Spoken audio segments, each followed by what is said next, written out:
Boa tarde, este é o segundo programa da série VVC. Lembrando que esta série de programas nasceu do desejo da Secretaria Estadual de Educação, por meio da EFAP, de oferecer cuidado para os professores nesse momento desafiador que todos nós estamos vivendo. A VVC é uma plataforma online, 100% gratuita, que ajuda o professor a cuidar da mente, mas também do corpo e das emoções, aliado ao seu propósito de vida. A VVC oferece cursos e uma comunidade para troca de ideias e experiências. Inclusive, quero dar um recado que a gente está muito feliz de poder dar para vocês que estão nos assistindo, que a partir de agora, de hoje, o nosso link em parceria com a EFAP já está funcionando para você, professor, para você, professora, conseguir entrar e fazer a sua inscrição. Qual é esse link? É vivc.org.br/EFAP. Lembrando que VVC tem SC e EFAP tem E no final. Vou relembrar aqui, vivc.org.br/EFAP. Você vai entrar nessa plataforma, tem 4 jornadas para você fazer, emoções, corpo, mente, propósito, e nós estamos muito felizes de agora você poder fazer esse acesso na plataforma. Nessa série de programas, nós vamos trazer a cada semana temas e convidados para acompanhar você, professor, durante todo esse período da pandemia. Meu nome é João Paulo Almeida, eu sou professor e eu estou muito feliz de poder estar aqui com vocês toda semana, poder fazer essas trocas e mediar essas conversas tão significativas para a gente. Uma das nossas convidadas hoje, que nós temos 2 convidadas muito especiais, é a Rose, professora da rede estadual. Rose, seja muito bem-vinda, boa tarde. Eu queria pedir que você se apresentasse para a nossa audiência. Boa tarde a todos. Eu queria primeiro agradecer por demais mesmo esse convite, né, da VVC, do João aqui, e acreditar que talvez hoje a gente possa contribuir mais uma vez, né, com esse trabalho aí que está sendo feito, principalmente nesse período difícil que nós estamos vivendo, né. Eu já sou professora da rede pública, né, já tenho mais ou menos uns 20, 21 anos, sou professora de Química, lido com jovens na fase dos 14 até os 18 anos de vida, né, e são, assim, jovens que a gente conhece, sabe, dentro de toda essa fase que eles estão, né, e por uma consequência também, trabalho numa unidade, chama-se Professor Alberto Torres, é uma escola que tem como formação escola de educação integral, né, e estou dentro desse grupo também como professora de orientação de estudo e de professora tutora de alguns grupos dessa unidade. Então, eu acredito que com esse período e também com essa formação que eu estou absorvendo já tem algum tempo, talvez eu possa ser assim útil, né, em tentar trabalhar esse tema que a gente vai desenvolver hoje sobre a questão da educação e a família. Ok? Muito obrigado, estou feliz que você está aqui com a gente. Obrigada. A nossa especialista convidada de hoje é uma das pessoas mais incríveis que eu conheci no universo da educação, profissional hiper dedicada, muito querida e elogiada no meio, a Beatriz Ferraz. Bia, seja muito bem-vinda, uma honra estar aqui com você e também quero pedir, por favor, para que você se apresente para quem está nos assistindo. Obrigada, João, super obrigada pelo convite de vocês, da EFAP. É um prazer estar aqui conversando com todos vocês que estão nos assistindo, partilhando aqui desse papo com o João e com a Rose. Prazer, Rose, também. Prazer. Bom, eu trabalho aí na área de educação há mais de 20 anos, já tenho o meu mestrado e o meu doutorado na área, fui me especializando bastante na área da educação infantil, mas também trabalhei muito recentemente aí com programas no ensino médio, e eu hoje em dia atuo como diretora de uma escola de formação de professores e também como diretora de uma escola de educação infantil, a Global Me.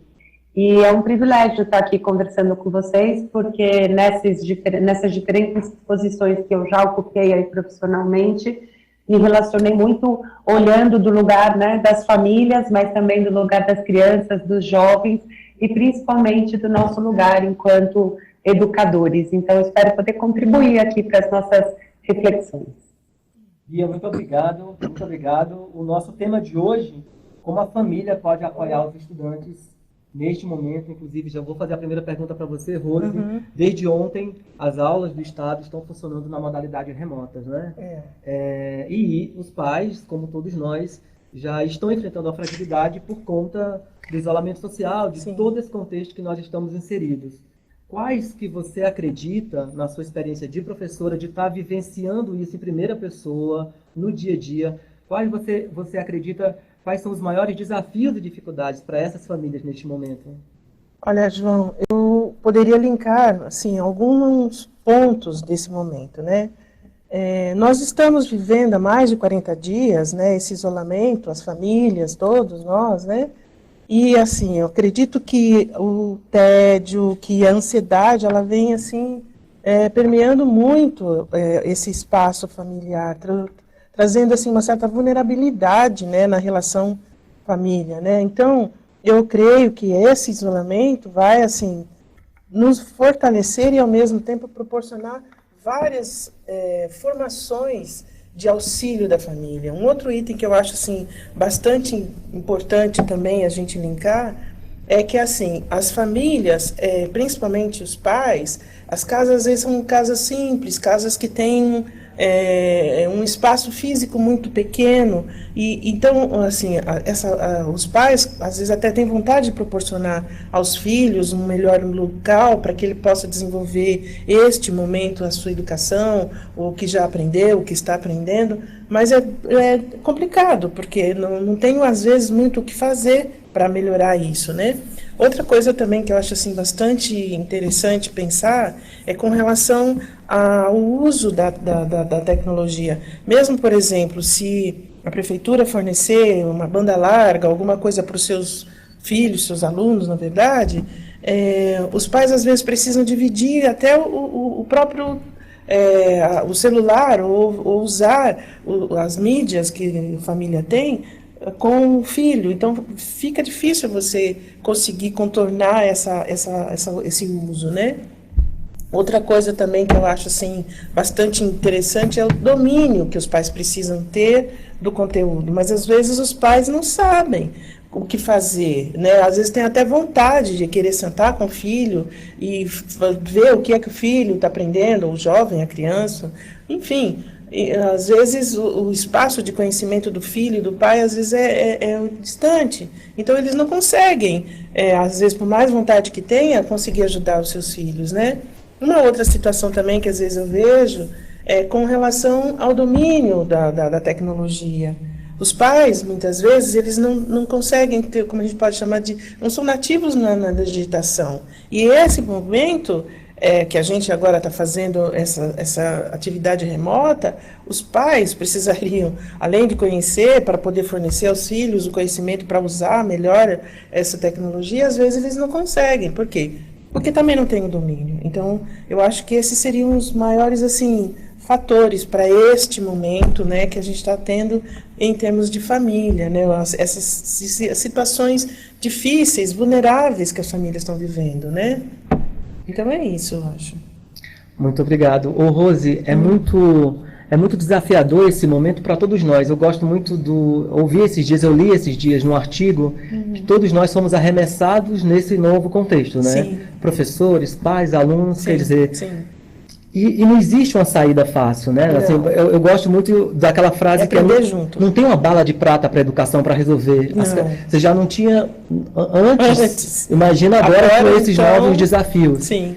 E, enfim, é muito bom ouvir. Mas eu acho que a gente até vai sair bastante vitoriosos, porque essa geração, ela é uma geração de jovens muito tecnológico. Então, eu acredito que eles vão também contribuir muito com a gente também com isso. Essa relação família talvez aproxime também os pais aos seus filhos na utilização da tecnologia. Da tecnologia. Sim.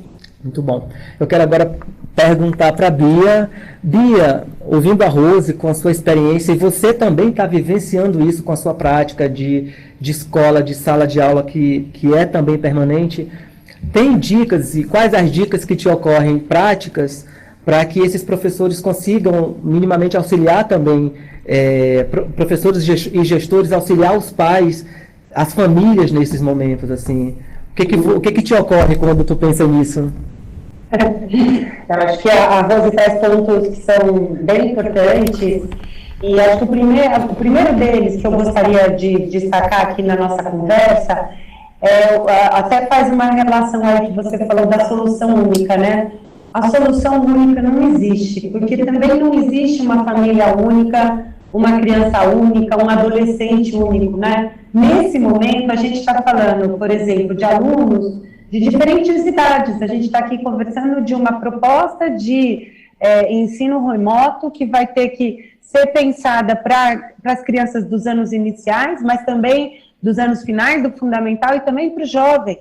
Nossa, são fases da vida completamente diferentes, né? Em que essas crianças se relacionam com a aprendizagem de uma forma diferente e que as famílias também vão ocupando um lugar diferente ao longo dessa trajetória na relação com as crianças. Então, se a gente for falar do ponto de vista de como apoiar os pais, com certeza vai ser muito diferente a gente apoiar os pais das crianças maiores do que apoiar os pais das crianças menores, né? Muito provavelmente a abertura dos pais para as crianças menores, ela é maior, porque elas já são crianças mais dependentes. Quando a gente está falando dos jovens, a gente está diretamente dizendo de um movimento que tem que valorizar a ação autônoma do jovem, porque é isso que eles estão buscando nesse momento, né? A liberdade, estar fora da família, conhecer um grupo que não é o grupo familiar, né? E conseguir ampliar com isso as suas relações e as suas descobertas de mundo. Então, esse momento, ele chama a gente para um movimento bastante empático, a gente tentar se colocar no lugar de quem são essas crianças e esses jovens que a gente está conversando, né? Por um lado, a gente pode fazer esse exercício de pensar nessas características que são da maturidade emocional, da maturidade cognitiva, mas também, como a Rose destaca aí, né, a gente pensar diferentes condições que essas famílias têm para oferecer para os seus filhos, seja de um lugar mais organizado de estudo, ou seja mesmo da disponibilidade para interação com qualquer um dos aparelhos que tem em casa, seja um celular, um tablet ou um laptop, né? Às vezes alguns pais ou as mães podem estar trabalhando em casa e aí tem que dividir esse material, às vezes tem irmãos, tem que dividir esses recursos, né? Mas o que eu acho que a gente não pode esquecer é que a condição, o contexto mudou, né? Mas no sentido de que a gente não está mais na escola e agora a gente está em casa. Mas a casa é a mesma casa, né? E a escola, o professor, somos nós ainda, né? Então a gente tem que tomar cuidado para a gente não criar uma expectativa de que porque mudou o contexto, vai mudar o contexto na casa da criança. Isso não necessariamente vai acontecer. Pode ser que aconteça, pode, como tudo pode, como a Rose falou, dar muito certo, se a gente puder ser paciente e generoso com o tempo que a gente vai precisar para aprender a se relacionar dessa forma diferente. E isso é muito importante que a gente possa conversar com as famílias, como também com as crianças e com os jovens, né? Eles também vão ter uma dificuldade, talvez como a Rose aponta, uma menor dificuldade de mexer na tecnologia, mas uma maior dificuldade de entender que eles não estão de férias, que apesar de estarem em casa, eles precisam manter uma rotina, um horário de estudo, de interação com o professor, né? Isso leva um tempo. No começo ele vai falar, imagina, vou acordar essa hora, estou em casa, né? O professor não vai me ver, é tudo à distância e tal. Então, tem tempo para essas coisas acontecerem. E é um tempo que no começo é mais difícil. Outro dia eu escutei um depoimento muito bonito de uma colega minha, que o marido também é professor, e ela disse, olha, na primeira semana meu marido chorou quase todos os dias, não sabia o que fazer, ele falava, não vai dar certo, eu não sirvo para isso, eu não sei fazer. Na segunda semana ele levantou e falou, eu vou tentar, porque não é possível, se eu fizer alguma coisa ali diferente, eu buscar algum outro recurso e tal. Aí ela falou que ele terminou essa semana um pouquinho mais animado. Na terceira semana, ele ganhou uma maior intimidade com os recursos e foi percebendo que algumas coisas atraíam mais os alunos, outras menos, né? Na quarta semana, ela falou que ele estava o marido dela de volta, vamos dizer, né? Então, eu acho que é disso que a gente está falando. Vamos dar o tempo, a gente aprende com o tempo, né? A gente aprende com o contexto, a gente aprende com os desafios. E todo mundo vai ter que aprender. Nós, professores, mas também as famílias e também as crianças.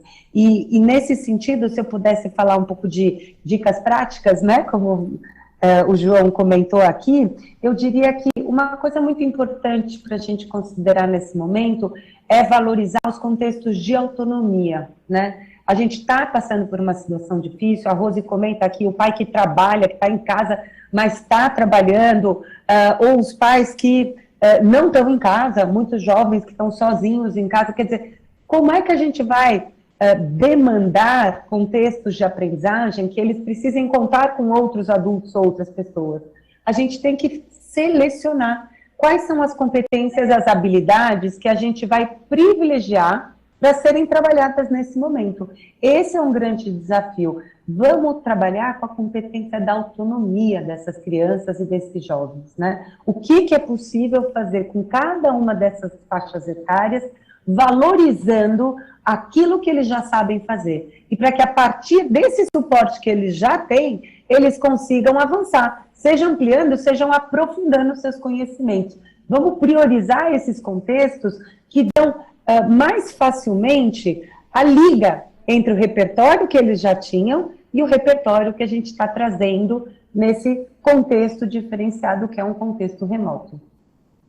Muito bom ouvir a Bia, né, Rose? Sim, sim. Bia sempre me surpreende. Rose, o que você, na sua prática, o que você avalia? Faz sentido para você? As dicas da Bia faz sentido para o que você está vivendo? Faz, sim. Faz muito, porque, na verdade, a situação que a gente vive hoje, realmente, Bia, é uma coisa, assim, tudo muito novo. E para nós, enquanto professor, também, sabe, nós também estamos aprendendo com isso. Então, eu até diria, assim, que eu tenho também, às vezes, até alguns professores que, o caso e o exemplo que você deu aí do marido da sua amiga que, às vezes tem assim, uma aversão em relação ao uso da tecnologia, são professores assim já há bastante tempo de rede que às vezes assim a situação para ele é mais tranquilo quando ele está ali com o aluno presente, que ele conversa com o aluno, faz aquela troca, e quando coloca a tecnologia às vezes se sente assim meio totalmente perdido do uso, né? Então, quer dizer, até esse momento também para nós professores tem que ser também construídos de uma maneira, né, nova, né? E também quando você fala da necessidade, por exemplo, dos pais, eu acho que é importante também os pais terem esse vínculo, porque a família é o nosso primeiro contato social, é a nossa primeira forma, a nossa primeira formação. Então, o sair e ter outro contato com a sociedade, com a escola, que é o que os alunos buscam, eles, às vezes, eu já tive assim, algum contato com meus alunos, que a gente já vem trabalhando e dando aula já com alguns grupos que a gente vem formando. Então, o que estava acontecendo? Tem alunos que falam, professora, eu já não sei mais o que fazer, não sei mais para que canto você. Quer dizer, então, primeiro, acho que a palavra do momento é calma. Calma. Tranquilo, vamos começar de novo, vamos aprender junto, né? Então é interessante falar, professor, vamos aprender juntos, porque é isso mesmo, é uma necessidade que a gente vê, entendeu?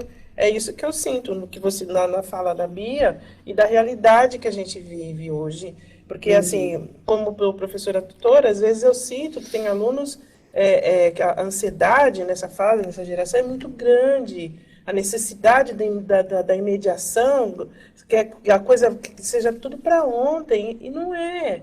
O que a gente está vivendo realmente é uma construção do novo. É isso que eu estou vendo, entendeu? É isso, e a Bia trouxe também na fala dela que ela fez um reforço da autonomia, né? Que é, Sim, no final das contas, sim. o sucesso que cada professor tem como ideal, como horizonte, como que nós ajudamos a construir contextos para que esses alunos e alunas desenvolvam autonomia, para eles conseguirem fazer a gestão mínima deles e depois estar em contato com a sociedade. Mas eu quero emendar mais uma pergunta aqui para aproveitar vocês duas, porque não é todo dia que a gente tem duas pessoas como vocês aqui no estúdio. e fazer uma pergunta para as duas. Eu vou começar por você, Rose, que é o seguinte: como que você avalia que os professores se sentem em relação aos pais? Quais as expectativas que você acredita que os professores têm para que nesse momento os pais desenvolvam, ajudem? Como que você vê isso? Então, antes dessa situação, a gente, enquanto professor, a gente já tem essa necessidade da proximidade da família com o aluno na escola, né? Então, agora, tá ainda mais, sabe, mais intenso isso. Então, eu acho que precisaria-se até, se fosse possível, criar canais também, além desse canal que a gente está tendo de contato com os alunos, a gente professor, fazendo essa mediação dessa ferramenta que a gente está usando, a gente também criar uma ferramenta exclusiva com professor e pais, porque eu acho que também ajudaria, porque a gente ouviria o que o pai está sentindo para tentar ver se em grupo, o agrupamento de professores, a gente pudesse fornecer também aos pais ferramenta para ajudar. Eu acho que isso também seria importante nesse momento. Muito bem. Entendeu? Bia, o que você pensa sobre quais essas expectativas que os professores agora devem ter ou devem aumentar em relação aos pais nesse momento? Eu diria assim, a gente tomar um cuidado porque, um pouco na linha do que eu dizia antes, os pais não mudaram, são aqueles mesmos pais. Então, muito bom. A gente já imaginava essa forma deles se relacionarem, seja com a escola, seja com seus filhos, num contexto familiar. Como você começou falando, né, Rose? Às vezes, nesse momento, a gente até imagina que as crianças ou os jovens estejam mais demandantes, ansiosos, frustrados, né? Por estar em casa, cercados, né? Sem poder sair. Então, eu acho que é importante a gente trabalhar com esse exercício nosso, assim, para acalmar o coração, porque talvez o que tenha mudado possa até ser para pior por um momento, que é um momento em que essa família volta a ter algo que ela não tinha há muito tempo, que é uma convivência diária, fechada, todo dia em casa. Estava acostumado que esse filho saía de manhã, ia para a escola, e eles se encontravam no final do dia, às vezes à noite, às vezes no dia seguinte no café da manhã. Agora não. Agora essa criança está em casa, fazer as refeições, arrumar a casa, tudo. É um contexto diferente que não necessariamente, no primeiro momento, ele parece ser facilitador. Por isso, o nosso papel e a nossa expectativa em relação às famílias nesse momento tem que ser muito cuidadoso. Eu gosto disso que você fala, Rose, da ideia da gente pensar os canais de comunicação, né? Porque qualquer movimento nosso que seja um movimento de apoio, de acolhimento, de orientar, né? A gente precisa orientar as famílias. Elas também ficam perdidas, né? Agora, também é preciso que a gente saiba o tempo dessa orientação, né? A gente precisa um pouco também esperar as coisas acontecerem no ambiente da casa. Cuidar para não antecipar, e no sentido de a gente bombardeia de informação, gera angústia, gera estresse. Nossa, mas como eu vou conseguir fazer isso? Impossível, meu filho não pode fazer. Ao invés da gente ajudar num ambiente familiar que seja saudável para os jovens e para as crianças, promotor, né, de um fortalecimento de vínculo, a gente acaba gerando um contexto de estresse tóxico, que é ruim, né? Que são contextos de briga, de bate-boca entre família, né? Das relações estremecidas.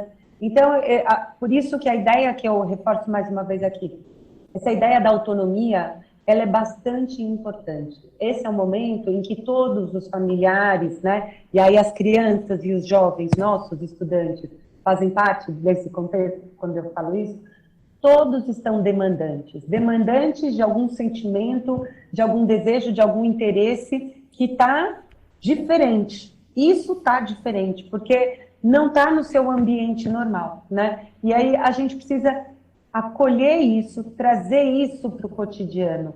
Eu pensava muito nessa ideia, assim, né, de quando a gente fala das soluções diversas.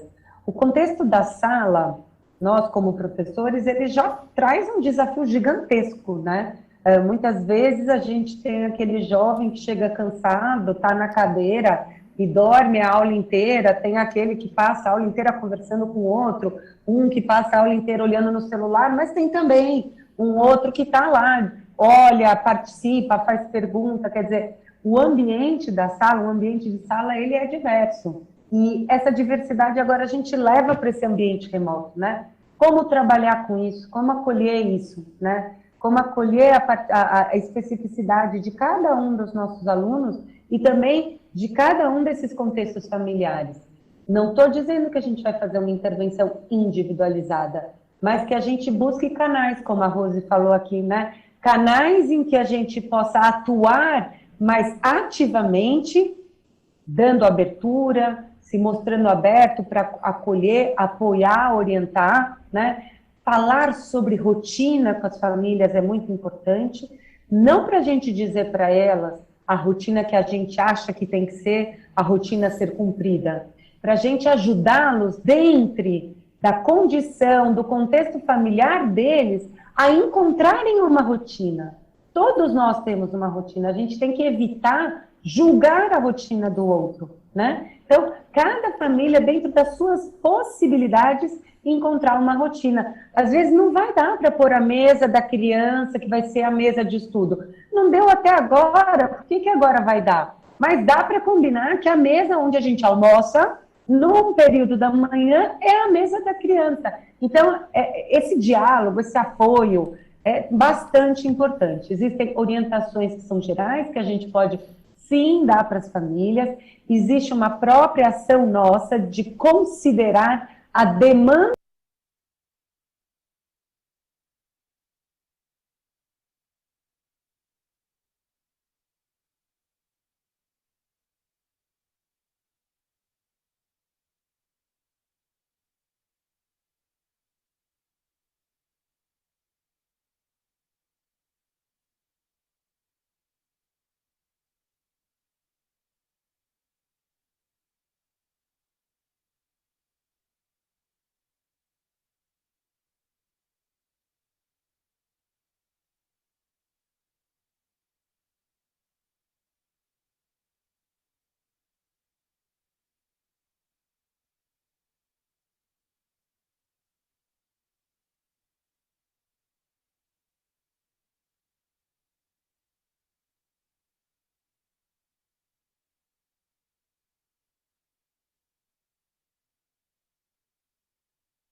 É por isso que a sua fala me toca muito, eu gostaria de fazer esse registro, assim. Nós queremos ser acolhedores, a gente quer fazer o máximo para acolher as angústias. Inclusive, quero aproveitar aqui que já chegou uma pergunta da audiência, Bia e Rose, e quero falar para vocês uma pergunta que está muito conectado com a sua fala, a última, e a da Bia também, que diz o seguinte: e os pais que trabalham fora, em posições que não puderem, em posições em trabalhos que não puderam parar, os filhos estão sozinhos ou sendo cuidados por irmãos mais velhos ou avós, por exemplo. Também temos pais que não têm nenhuma intimidade com tecnologia.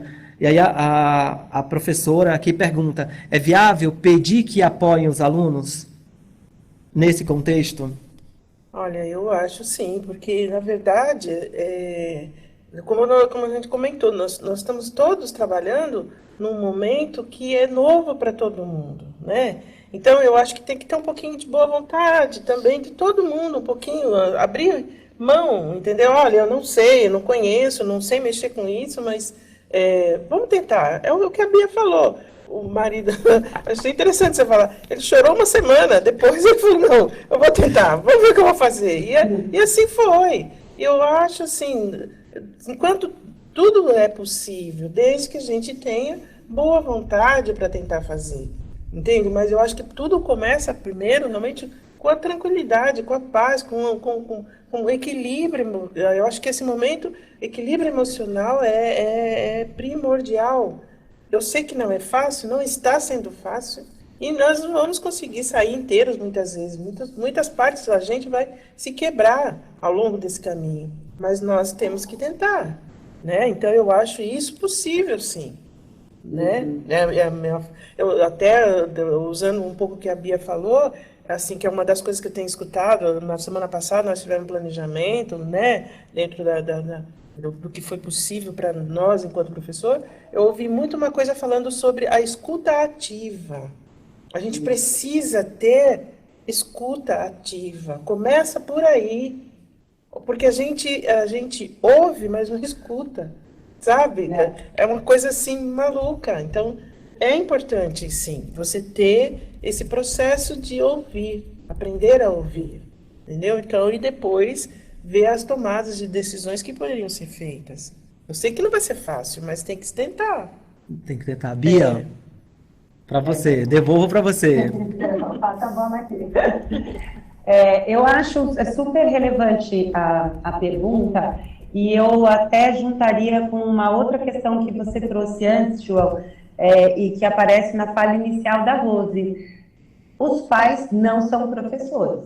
A gente fez faculdade, a gente estudou, a gente estuda e se dedica para a nossa profissão para fazer bem feito o que é nosso papel todo dia.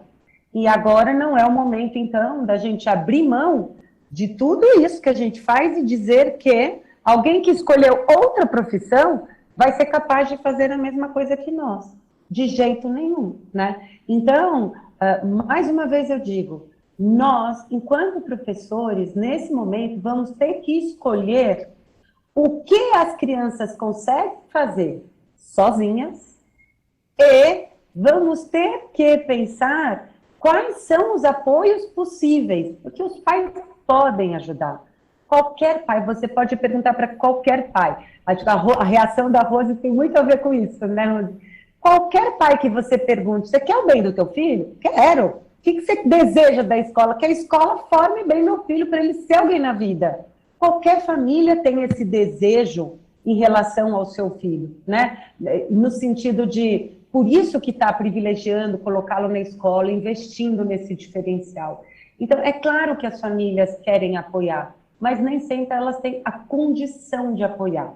Então, acho que é isso, a gente tem que pensar que apoios a gente está pedindo, ser muito explícito no tipo de apoio necessário e pensar que não é o momento de solicitar um apoio que é um apoio de intervenção pedagógica. O apoio que pode ser dado para uma pessoa que não tem a formação que nós temos é um apoio do âmbito educacional, daquilo que a gente partilha com as famílias, né? Do ponto de vista da educação de um sujeito, que é sujeito filho e sujeito aluno, né? Então, é esse cuidado que a gente tem que ter, né? Eu acho também que tem uma questão interessante que vem aí, a Rose falou também sobre isso. Geralmente, as crianças, os jovens, eles dão um banho na gente em relação à tecnologia, né? Então, muito provavelmente, o maior problema não vai estar na gente, neles, vai estar na gente em relação à tecnologia. Agora, é claro, alguns aspectos específicos da tecnologia vão ser novos para esses jovens, né? Então, eu falo também outro exemplo pessoal, né? Assim, eu também tenho um filho de 15 anos e ele demorou um tempo para entender a diversidade de recursos que ele tinha que passar a interagir com os professores usando a ferramenta que eles estavam usando. Eu fiquei super na dúvida, né? Imagina, eu sou uma mãe, educadora, professora, né? O que eu faço? Eu vou, eu não vou? Eu fico em cima, eu não fico em cima? E quando eu falo da autonomia, foi muito bacana porque foi uma conversa de um grupo de pais, o diretor fez uma conversa pelo Zoom com os pais e falou isso, nesse momento que eu peço mais de vocês, o que a escola pede mais é que vocês deem autonomia. E vocês, dar autonomia não é deixar de fazer sozinho, é incentivar que eles façam por eles mesmos, né? É nesse lugar da autonomia que a gente está falando. Se nós, como professores, que conhecemos as possibilidades dos nossos alunos, a gente criar contextos de aprendizagem para essa época, que são contextos das crianças fazerem com as ferramentas que elas têm, elas têm condições de se engajar, de se envolver, de ter autoiniciativa, né? Elas têm condições de resolver por si mesmas com alguns apoios que vocês, ainda que remotamente, podem dar. Se a gente coloca o desafio lá em cima, já sabe que essa criança vai precisar de um apoio pedagógico que a gente não tem como oferecer, a tendência é que a gente afaste, né? Porque é a tal da história, fica longe demais para eu me ver como alguém competente para fazer isso sozinho numa perspectiva com os próprios recursos que eu tenho. E aí eu olho para o meu lado, vejo a minha mãe atrapalhada, com 1000 coisas para fazer, meu pai também, quem vai poder me ajudar? Né? Então, quanto a gente puder não reforçar esses contextos, a trabalhar, né? Hoje em dia com a internet tem muitos recursos, gente, assim, né? É um momento, principalmente quando a gente pensa aí, vamos supor, é criança, é jovem, quer dizer, a possibilidade de ampliação de repertório cultural, linguístico, artístico, de manifestação cultural, que a gente pode dar para os jovens e para as crianças nesse momento, é muito importante, né? Ajudar as crianças num processo de alfabetização que já está encaminhado, garantindo que elas continuem escutando muitas histórias de qualidade, e a gente está cheio aí, né, de blogs, de canais no YouTube, com contadores de histórias, com pessoas lendo os livros, né? Isso graças a Deus, é um repertório que a gente hoje tem muito à mão. Deixaria também uma outra dica que eu tenho escutado muito então, de professores que estão aí se havendo com esse desafio. A gente tem muitos talentos nessa vida, assim como as crianças, os jovens também, né? E dificilmente a gente tem todos os talentos juntos.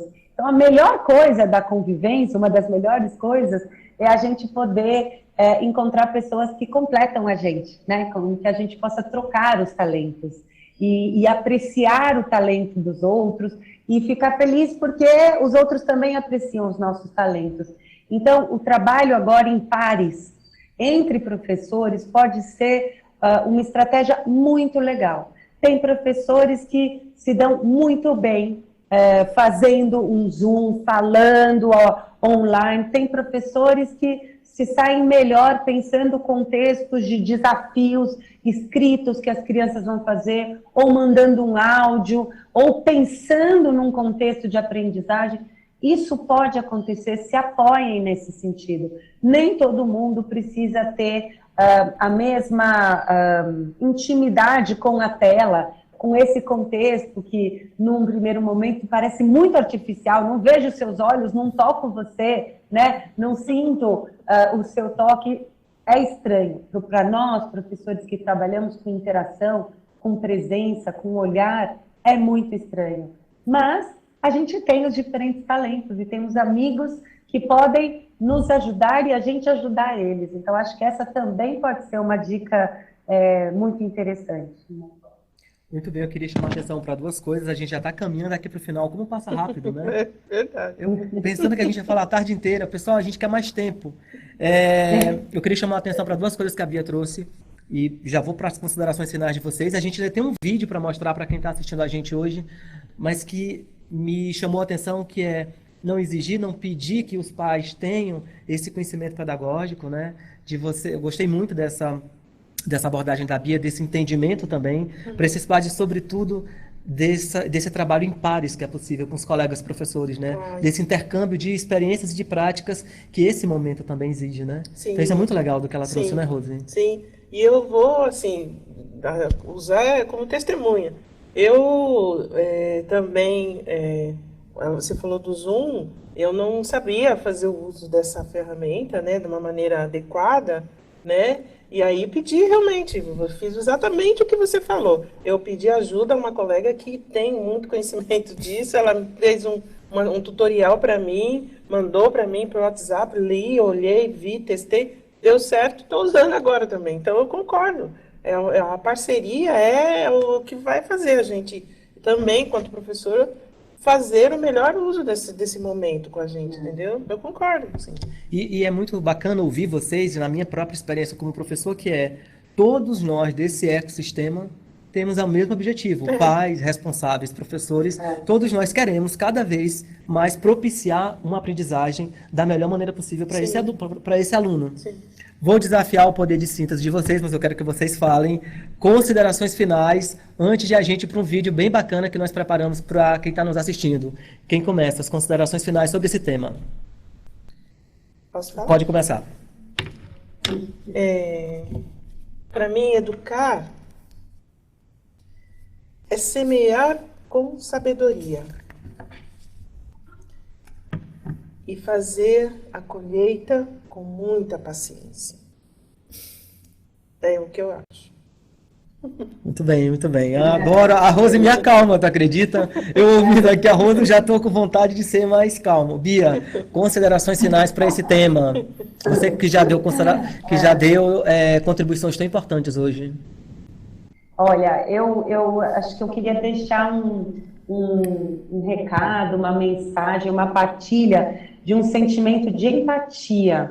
O quanto é importante que nesse momento a gente se relacione muito por um movimento empático um pelo outro, porque o que eu tenho percebido é que por ser um contexto muito difícil, muito novo e muito desafiador para todos nós, existe uma tendência muito grande de você buscar quem são os culpados, quem está fazendo isso, né? E eu acho que seria muito importante para nós, nesse momento, ao invés da gente pensar dessa forma, a gente pudesse pensar como eu ajudo o outro e também como eu ajudo o outro a me ajudar, né?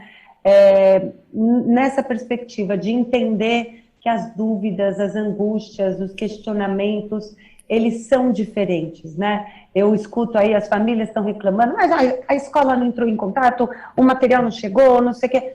Calma, gente. Os professores acabaram de voltar, estavam em semana de planejamento, tudo tem seu tempo, né? A gente trabalha pelas crianças, né? O nosso mote é garantir a aprendizagem e o desenvolvimento pleno dessas crianças, desses jovens, né? Ao mesmo tempo, a gente pode entender o nervoso das famílias, né? O que vai ser? Meu filho vai perder o ano. O sacrifício que eu faço para o meu filho ir para a escola e ele vai perder o ano, né? Eu aqui em casa com meu filho o dia inteiro sem fazer nada, o que eu faço com isso? Quer dizer, também é uma empatia do outro lado. E é a empatia que a Rose começa falando, né? A empatia dessa criança, desse jovem que está lá na casa dele, louco para encontrar com os amigos, para voltar a ter o ambiente que a escola proporciona, que é um espaço de socialização, né? Ele perdeu isso na hora em que isso é uma das maiores conquistas da vida dele, né? Então, ninguém está passando por uma situação tranquila. Quanto mais a gente puder estar junto, ser empático, criar vínculos e se apoiar, se acolher, com mais sucesso e mais aprendizado, a gente vai passar por esse momento. Obrigada. Muito obrigado. Para mim é muito importante, assim. A Bia sabe o quanto que eu admiro ela, o quanto que eu respeito o trabalho que ela faz, a seriedade que ela tem. Rose, foi um prazer conhecer você, estar com você. Você me acalma de várias maneiras, assim. Uma amiga querida que a gente acabou fazendo amizade nesses dias. Eu adorei também estar aqui, de preparo, né? Que legal. E eu quero dar um recado para a nossa audiência, para você que está nos assistindo. A partir de hoje, você já consegue fazer cadastro na nossa plataforma da VVC. O endereço que vai estar aparecendo para você, www.vvc.org.br/EFAP. Você já consegue se cadastrar, conhecer as nossas jornadas, as 4 jornadas que nós propomos de aprendizagem, e é muito, muito bacana o trabalho da VVC. Eu conheço, eu faço, de verdade, eu acredito, e quero agora chamar um teaser, que ele é um vídeo que a gente fez, um pedacinho da jornada Emoções, que eu vou chamar agora para vocês verem com a gente. E aí volta só para eu fazer o encerramento do nosso programa. Você já pensou em como as emoções te afetam, tanto na vida pessoal como na vida profissional? Você gostaria de entender melhor como as emoções interferem na sua relação com os seus alunos e aí aprender a intencionalmente interferir nesses estados emocionais? Nesse percurso, você vai encontrar uma série de vídeos, textos, exercícios, testes, dicas para trabalhar as emoções, as suas e as dos seus alunos. Se conecte com esse nível diferente de energia. Relaxe por um breve momento. espera-se que o professor saiba responder tudo. Não precisa ter todas as respostas no momento, a gente pode ir construindo essa resposta. Se você quer confiança, você não cobra confiança, você oferece confiança, né? Então você confia primeiro e aí depois a confiança vem.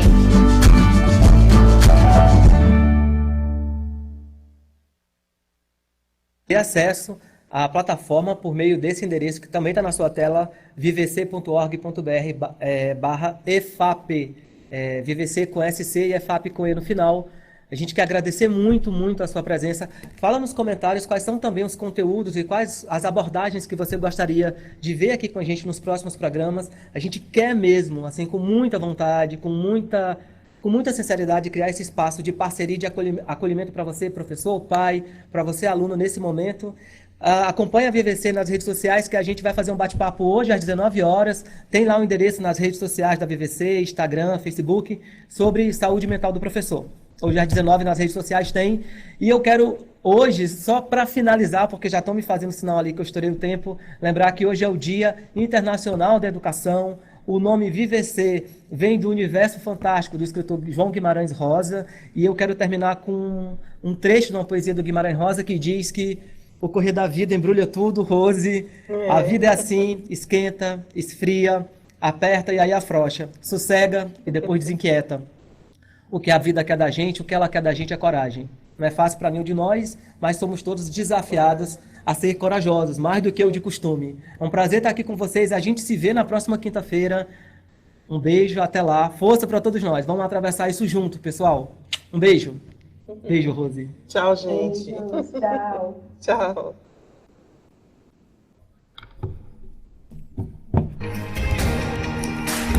E aí? Nós saímos...